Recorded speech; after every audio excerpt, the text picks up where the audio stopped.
Welcome. Good morning to you all. Happy to see all the smiling faces out there. Tony asked me to do something special today, and so though you may not be expecting an anatomy lesson today, that's what you're going to get. Have you ever looked at a beautiful sunset over the ocean in all of its beauty, or a majestic mountain and thank God for the beauty of his breathtaking creation? Or look at the newborn baby and marvel at the awesome creator, God, in all of his wisdom. How he knew how to put all pieces together that makes a human being.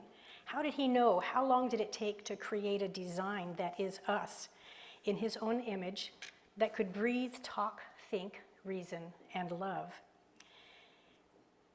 So the topic I'm going to talk about today is valves. That's V-A-L-V-E-S in the body.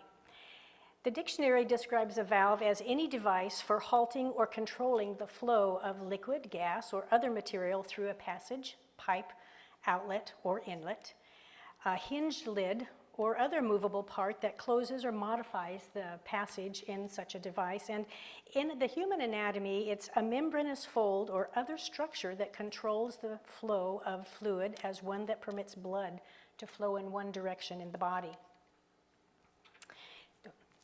Good. So I want to start with the digestive system. If we need fuel, food is our fuel, and it goes in through the mouth and it begins the process. We chew it up, enzymes are released, and it starts to modify that food, and it goes on down through the esophagus, which is pictured here. And in the esophagus, it's a muscular tube, and through peristalsis, it causes the food to flow down through that tube, going into the stomach. And just before you get to the stomach, the esophagus has a zone of high pressure that's called the lower esophageal sphincter, but this is also a valve.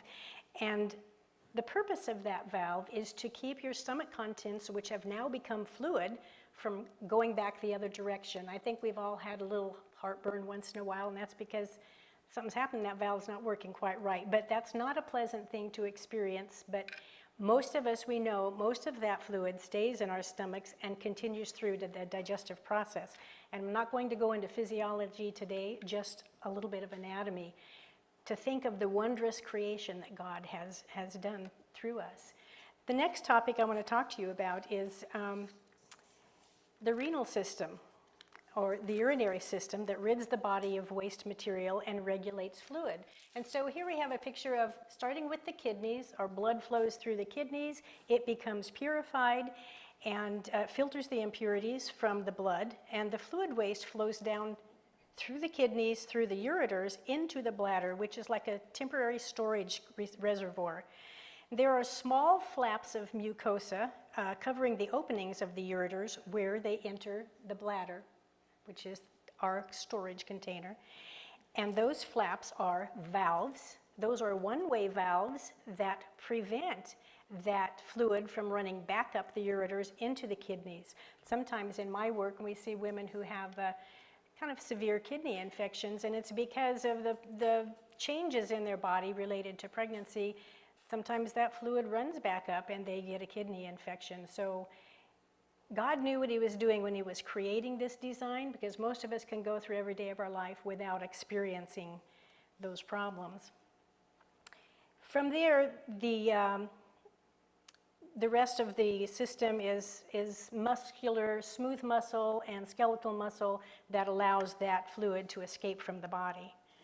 And then finally, the last system, as opposed to the heart valves, those other valves are more mucosa. We have valves in the heart that govern our circulatory system. So if we look at the heart here, we see the blue is our blood that has already gone through the body and is coming into the chambers of the heart to be pumped elsewhere. And over on the right, there's, or it's on your left, I guess, is the right atrium. The blood comes into the right atrium in the blue area here.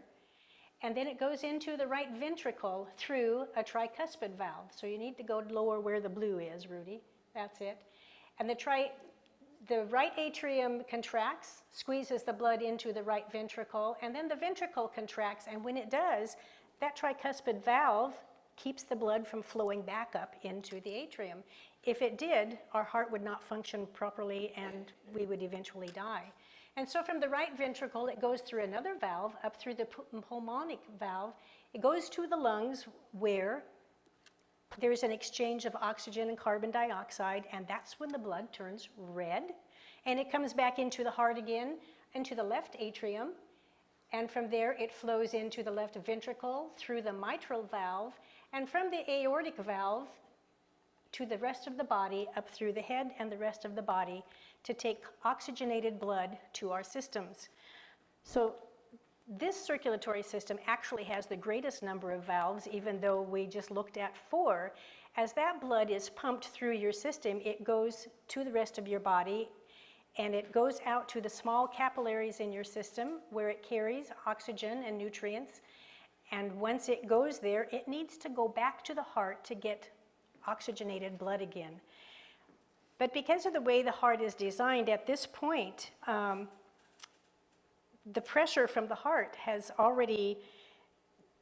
is no longer being used to transport that blood back to the heart. And at this point, it's muscle activity, breathing, and smooth muscle within the veins of the heart. And the veins are what goes back to the heart, carrying that blood. There are valves all along these veins of the heart, of the vessels on the way to the heart, to keep that blood, because of gravity, from just flowing backwards again, which it would do because it no longer has the pump of the heart to take it back to the heart. So without these valves, the blood wouldn't go very far, and this organism wouldn't really last for very long. Blood is the fluid of life. It transports oxygen from the lungs to the body tissue, carbon dioxide from the body to the lungs. Blood is the fluid of growth, transporting nourishment from digestion and hormones for glands throughout the body.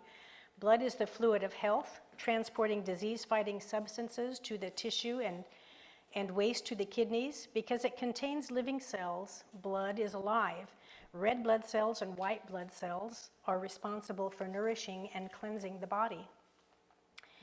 Without valves, the blood would not flow to support the living body. And without blood, the human body would stop working. And this is the blood of life that God has created for us. And just one piece of it is the valves within this body.